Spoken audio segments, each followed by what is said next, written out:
let's talk about testing ads by the numbers. Well, what do I mean by this? Well, in our ad strategy, when you first start, you have two types of ads that each spend for $5 a day, £5 a day, whatever budget or currency you are using.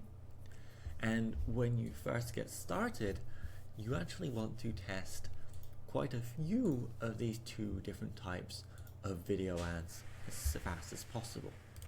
So what we recommend is you create these 6 video ads when you first get started and launch one of them a day until you have 6 of them up, running and testing. Now, this is what's called the content flywheel, and the idea is to put up 3 of these ads as soon as possible, but actually to continue testing ads because you can get better results by testing, reviewing and improving on your ads.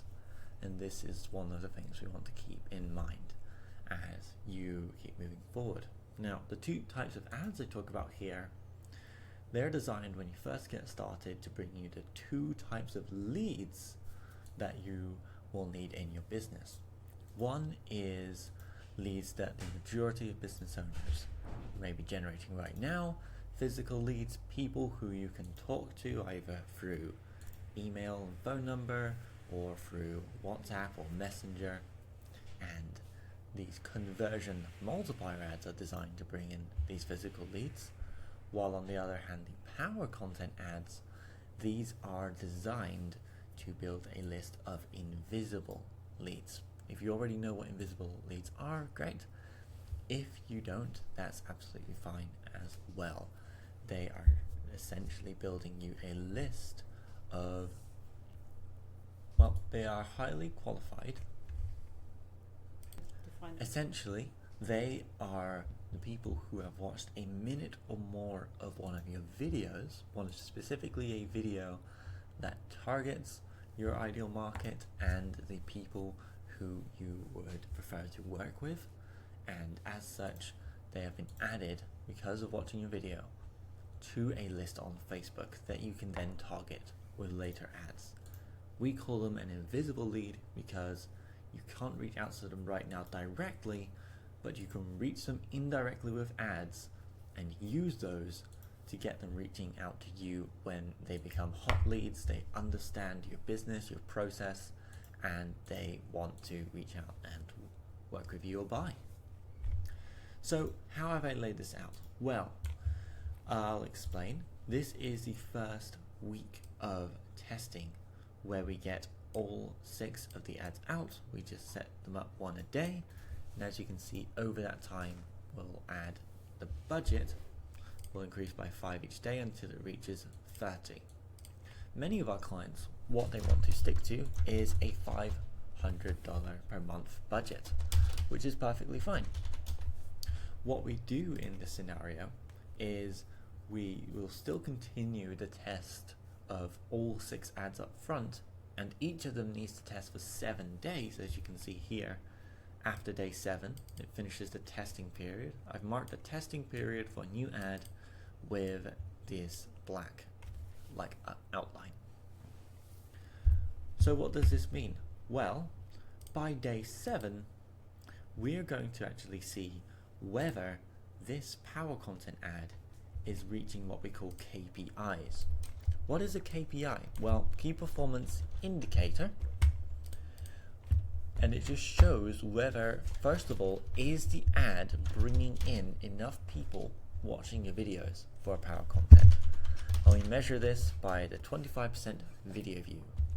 We actually measure it by the cost per 25% video view.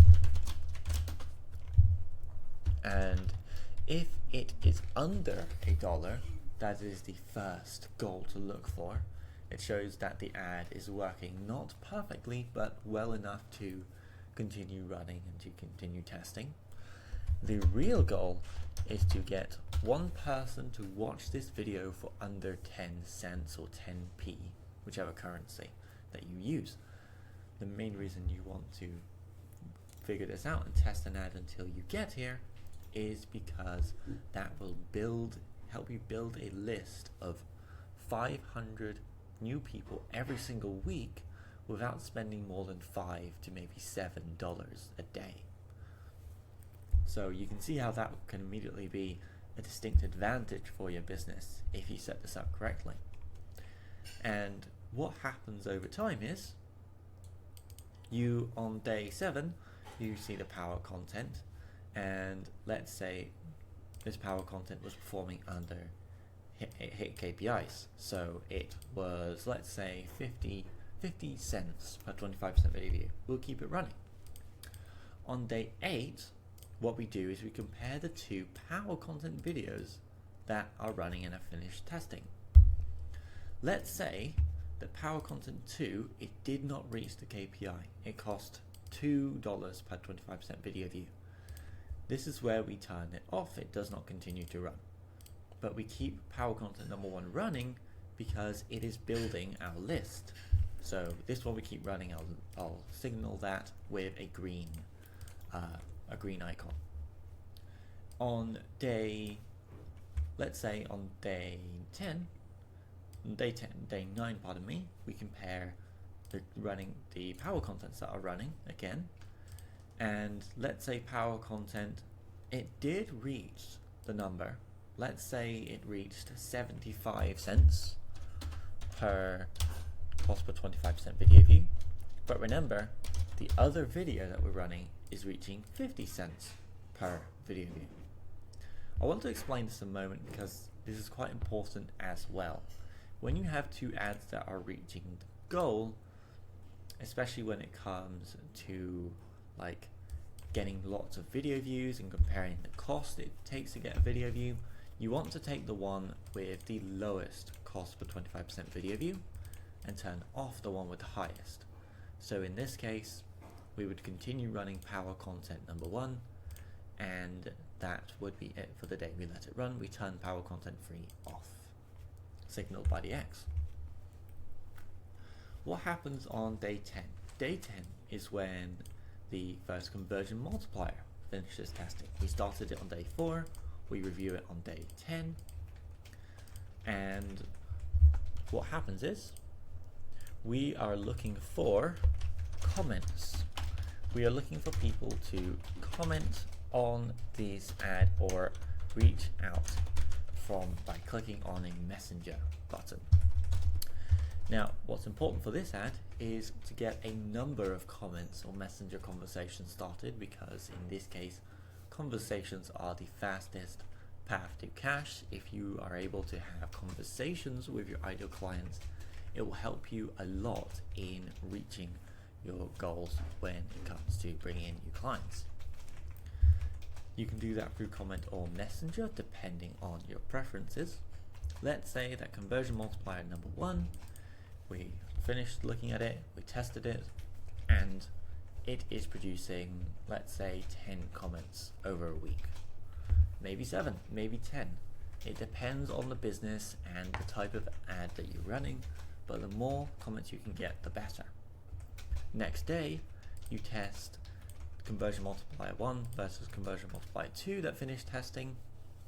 If conversion multiplier 2 didn't bring in any conversations, we turn it off and we leave conversion multiplier 1 to run. Let's say though, we go to day 12, we review conversion multiplier 1 against number 3, and it turns out number 3 brought in 20 comments in a week. It worked far better than conversion multiplier 1, so we're going to turn that ad off and keep running conversion multiplier number 3. Why are we going to do that? Well, it produced the most conversations for the same amount of cost. We spent $35 and got 20 conversations. So what's better, 20 conversations or 10 conversations? That's why we continue to test, because for the same cost you can bring in twice as many people to talk to, twice as many leads, and basically means that you're getting more, as Laurel would put it, bang for your buck. Better results for your ads.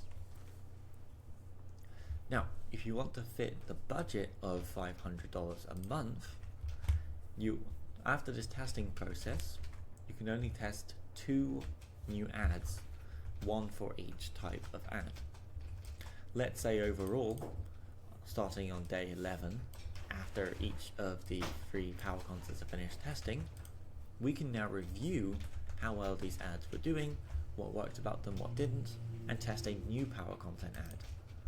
Let's say you test it for 7 days. It turns out this new power content, it got a cost per 25% video view of 13.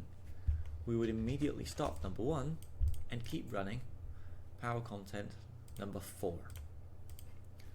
And we also have the budget to test one more conversion multiplier ad if we test it over the next 7 days, starting from day 14.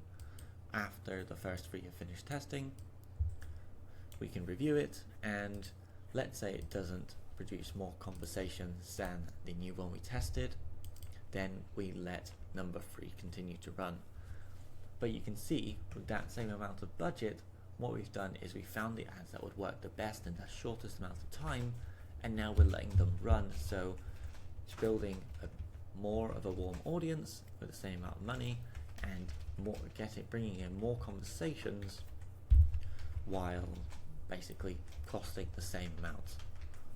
So that's important, and it reaches $505. So $5 over budget.